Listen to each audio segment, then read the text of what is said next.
Қайырлы күн, құрметті студенттер. Эфирде IT жаңалықтары. Студияда Нұрсұлтан Құрмаш және әріптесім Айжан Дайрабаева. Бүгінгі жаңалықтардан көретіндеріңіз. Алматыда пәтерлердің бағасы қымбаттады. Үйсіз қалған студенттер қайда барады? Хату журналистикасы республикалық басылымдарының жас тілшілерімен толығуда. ITFM радиосынан жаңа қатысушыларына іріктеу өткізілді. 50-ге жуық студенттің қатарынан кімдер іріктеліп шығады? 150 кітаптың тұсауы есілді. Дәстүрлі кітаппен жәрмеңкесі биыл қалай өтті?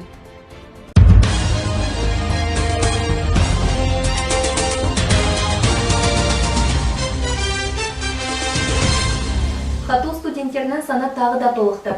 Студенттер қатарына қабылдау шарасының биылғы жұлдызды қонақтары да ерекше. Салтанатты кештің ұйымдастырылуы да бұрынғыдан айрықша болды.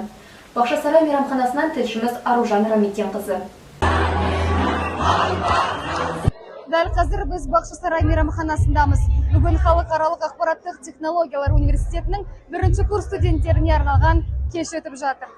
Арнау екі бөлімнен тұрды. Кеш басында университеттің ректоры Асқар Хикметов бірінші курста балдырғын аттаған студенттерге құттықтау сөз сөйледі. Келесі кезекте студенттер арасында лотерея ойнатылды. Ал сыйлық ретінде Хатудың жеке мерчінен худи, құрал жабдықтар және тағы да басқа сый-сияпаттар берілді.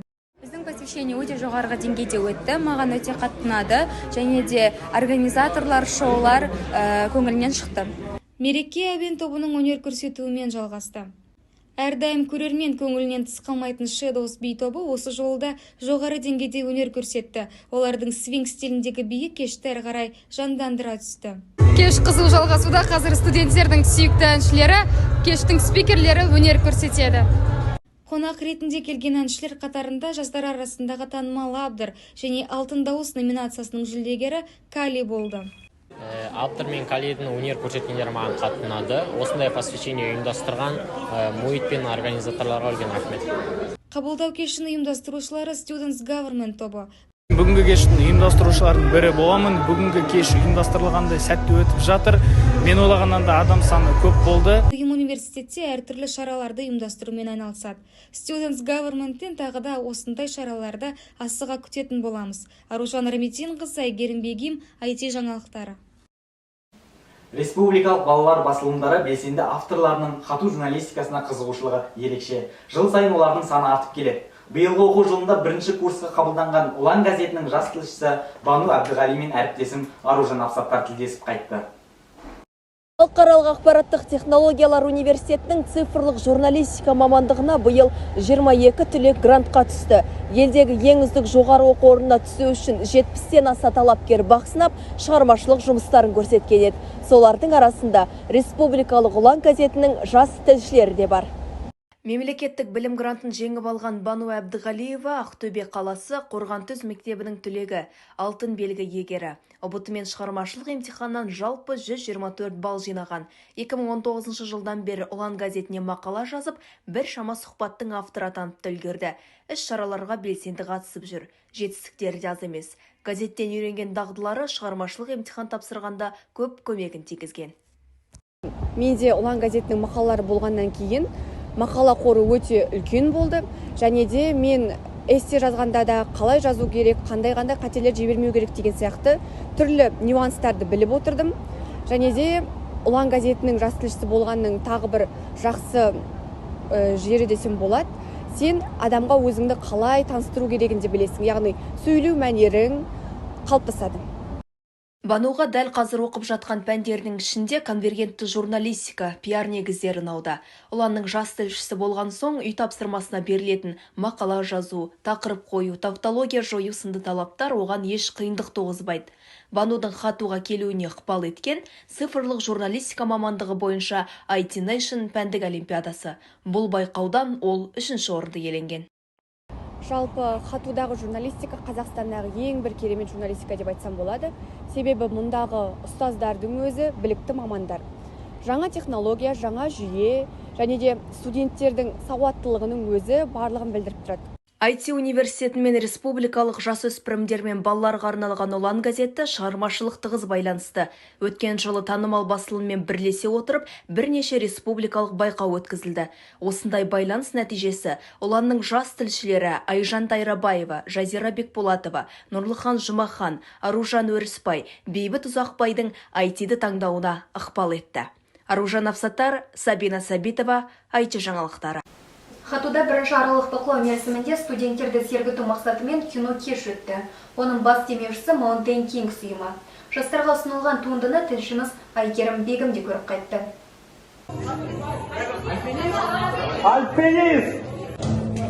Дәл қазір Хатуда Mountain Kings ұйымдастырумен студенттерге арналған кино кеш өтіп жатыр. Бұл оқу жылының алғашқы аралық бақылауының аяқталуына жасалған іс-шара.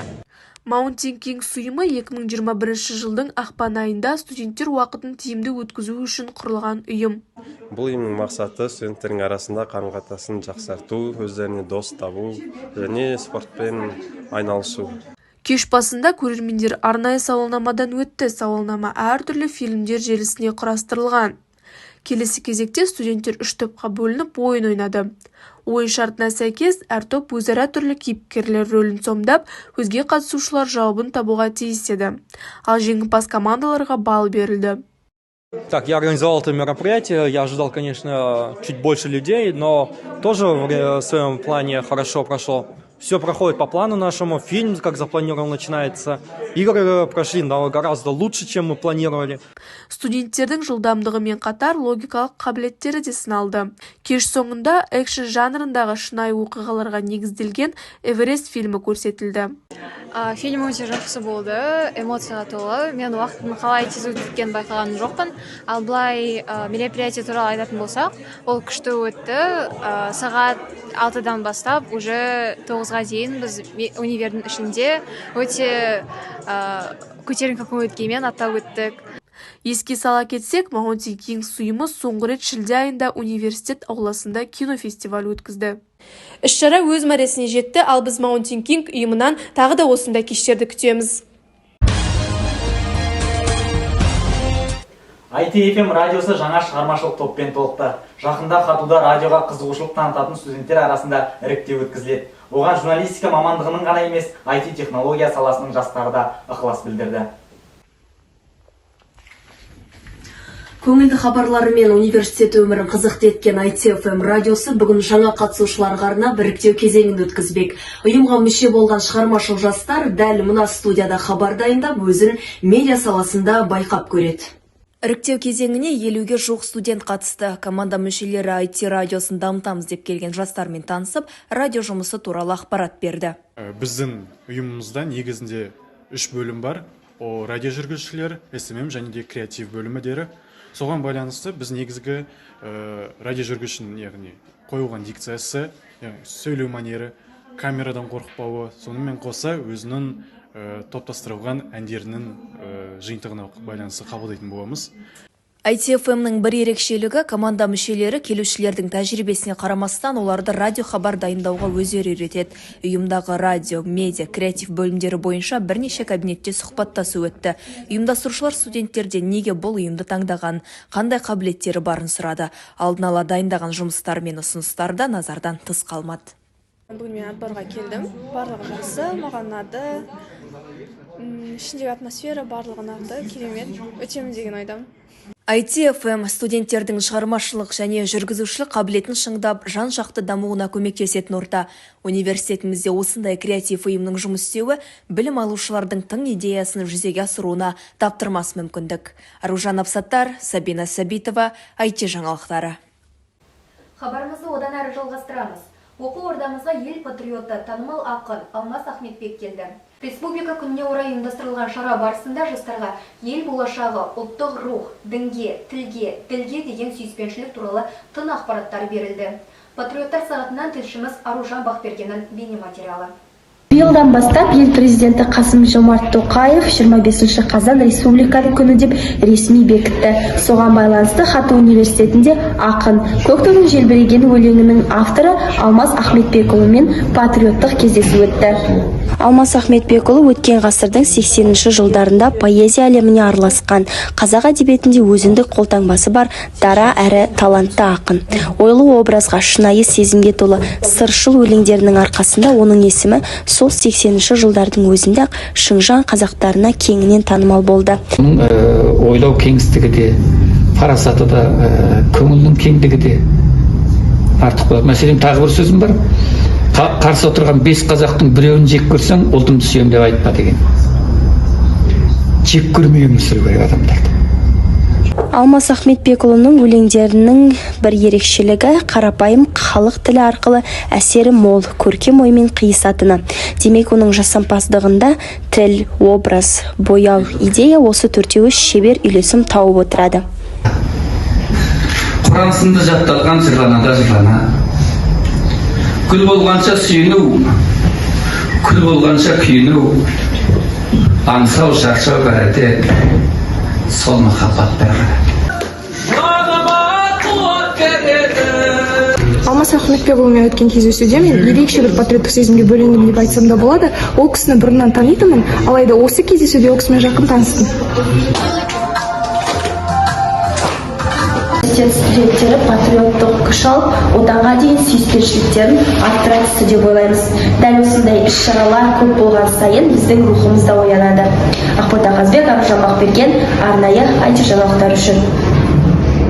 Кітап сүйер оқырман үшін дәстүрлі кітап фест жәрмеңкесі өтті. Фестиваль балалар жылына олай ұйымдастырылып, 150 балалар кітабының тұсауы кесіліп, қаланың мәдени өмірін көрсеткен шарадан тілшіміз Айжан Дайрабаева.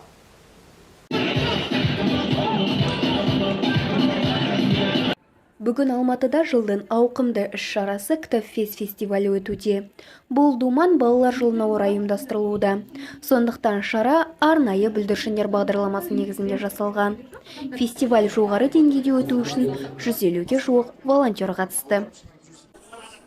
Балалары Лилия Клаус, Гүлнар Жандыбаева, Гүлжан Сәрсенова, Әсел Сапақова сынды жазушылармен кездесті. Сонымен қатар таныс болайық батыр, бөлісу деген бақыт. Бату мен оның достарының шытырман оқиғалары сынды жаңа туындылардың тұсаукесері өтті. Бүгін дайындық болды, бір сағат алдында. Футболкалар таратып, негізі мен бірінші рет волонтерствода жүрмін. Алғашқы әсеріңіз қандай болып жатыр онда? Кішкене волнение бар, бірақ уже алып кетіп бара жатырмын. Маған ұнады, адамдарға көмектесіп, оларға направлять етіп, жұмыс істеп жүрген қызықты. Алинұрдың жасы 7-де. Ол бүгін бірінші рет Кітапфест фестивалінде. Айтуынша мерекеден үйіне қайтқысы жоқ. Думанға әпкесімен бірге келген. Бүгінгі шарада ертегі кітап сатып алғанына мәз. Сонымен қатар студенттер де іздеген кітаптарының қол жетімді бағада сатылғанына қуанышты.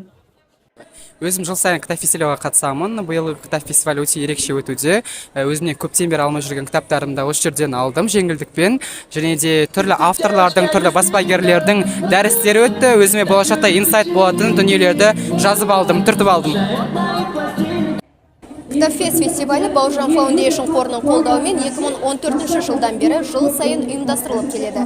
8 жыл ішінде Кітапфестте танымал қазақстандық авторлар мен баспагерлердің қатысуымен 150-ден астам кітаптың тұсаукесері өткен. Шара осы жылдар аралығында шығармашылыққа құштар жандар үшін ауқымды әрі бірегей алаңға айналып үлгерді.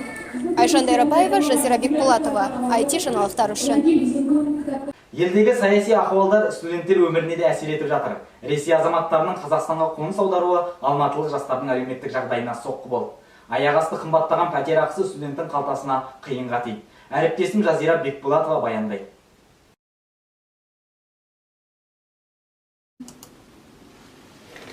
Бұл Алматыда бір бөлмелі пәтерді бір айға жалға алу құны. Ресей азаматтарының келуімен бірге бір бөлмелі пәтерді жалға алу бағасы 150 мыңнан 800 мыңға дейін жетті. Мұндай соманы студенттің қалтасы көтермесі анық. Ал жатақханасы жоқ университет тарапынан студентке қандай көмек бар? Жылжымайтын мүлік сайттарында қолжетімді баға жазылған пәтерлер жарияланады. Бірақ мұндай пәтер иесі жалға алушылардан қашқақтайтын көрінеді. Мен квартира жалдап тұрамын. Ресейліктер келгеннен кейін үй иесі пәтерді босатуын сұрады. Басқа квартираларды іздеп бастадым. Бірақ қолжетімді бағадағы квартираларды қарастырған кезде оларға хабарластым. И олар айтты, алдымен закат бересіз, содан кейін ғана квартираны көре аласыз деп. Бірақ мен мұндайға күмәнмен қараймын. Арзан бағаны көрсеткен жалға берушінің бірімен хабарласқан едік. Телефонын алмайды, WhatsApp-тан жазсақ, жауабы мынадай болды. Адамдар көп, өте көп, звонят без конца. Қазір, если, допустим, будут желающие сейчас, мне, наверное, задаток аламаны уже одним кому-то отдам, чтобы толпу не собирать. Когда звонят, говорят, выгоняют, а россиян за 700, за 800 запускаю. Елде пәтерді жалға алу бағасы шарықтағаннан кейін көп ұзамай Халықаралық ақпараттық технологиялар университеті өзге қаладан келген студенттер арасында баспанаға байланысты сауалнама өткізді. Пәтер бағасы қымбаттады деген соң деканат өкілдері соған қарап университет тарапынан көңіл қуантар хабар болады деген үмітпен күтіп отырмыз. Бірақ бірнеше күн болып ешқандай хабар таппаймыз. Сауалнама қорытындысы бойынша алдағы уақытта қандай өзгерістер болатынын жастар басқармасы саясаты жетекшісінен сұрап көрдік.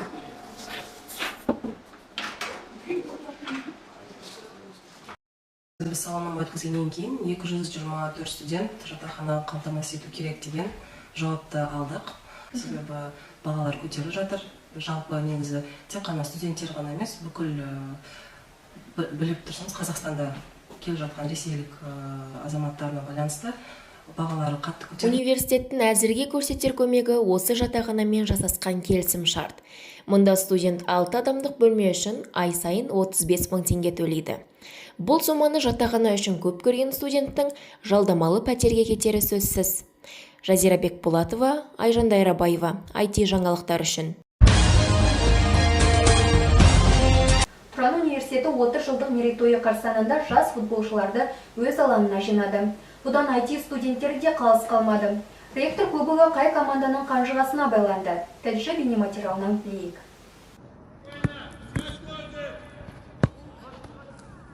Дәл осы спорт кешенінде 4 мен 6 қазан аралығында шағын футболдан Тұран университетінің ректор кубогы өтуде. Бұл ойынға 10 университет арасынан командалар бір-бірімен бақ сынасады. Қазіргі сәтте жартылай финалға өткен командалардың ойыны қызу жалғасуда. Осы жылғы турнир Тұран университетінің 30 жыл толуына орай ұйымдастырылды. Жарыстың бас төрешісі Қайрат Сламбеков. Турнирға арнайы 2 топ жасақталды. А тобында Қазақ ұлттық аграрлық зерттеу университеті, Тұран азаматтық авиация академиясы, Сүлеймен Демирел атындағы жоғарғы оқу орны, Еуразия технологиялық университеті болса, ал Б тобында Тұран 2 халықаралық ақпараттық технологиялар университеті, Қазақ ұлттық құрылыс сәулет академиясы, Қазақ-Британ технологиялық университеті және Абай атындағы Қазақ ұлттық педагогикалық университеті болды. Ереже бойынша жартылай кезеңге әр топтан 4 команда өтеді. Жартылай финалға А тобынан Азаматтық авиация академиясы, Б тобынан Қазақ-Британ технологиялық университеті командалары жарыс жолынан шықты. Турнир аяқталды. Ойындар өте күрделі болды.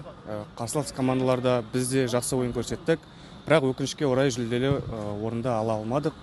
Менің ойымша біздің командаға сәл сәттілік, кішкене момент реализациялар жетпей қалды. Бірақ команданың ойыны жақсы болды. Келесі жолдары ұтысты аламыз деп ойлаймын. Футболдың екінші күні нағыз мықтылардың ойыны болды. Жартылай кезеңде Хату мен Тұран, СДУ мен Абай атындағы педагогикалық университеттің командалары кездесті. Екі ойында есеп бойынша алға шыққан СДУ мен Тұран командасы чемпиондық атаққа таласты.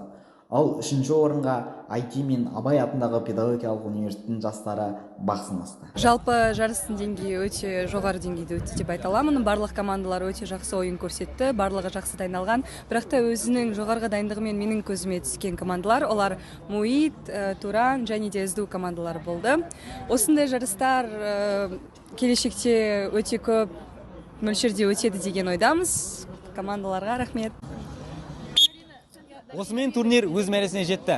Үшінші орында Абай атындағы педагогикалық университет иеленсе, екінші орынды өз алаңында Тұран университеті қанжығасына байлады. Ал көш басында Сүлеймен Демирел атындағы жоғарғы оқу орны болды. Нұрсұлтан Құрмаш, Үсейін Астанақұл, Асылзат Ерден, арнайы IT жаңалықтар үшін. Студиямызға келіп түскен соңғы жаңалықтар легі осындай. Назарларыңызға рахмет. Бізді IHU YouTube арнасынан, сонымен қатар төменде көрсетілген әлеуметтік желі парақшаларымыздан көре аласыздар. Жақсы күндерде жолыққанша аман сау болыңыздар.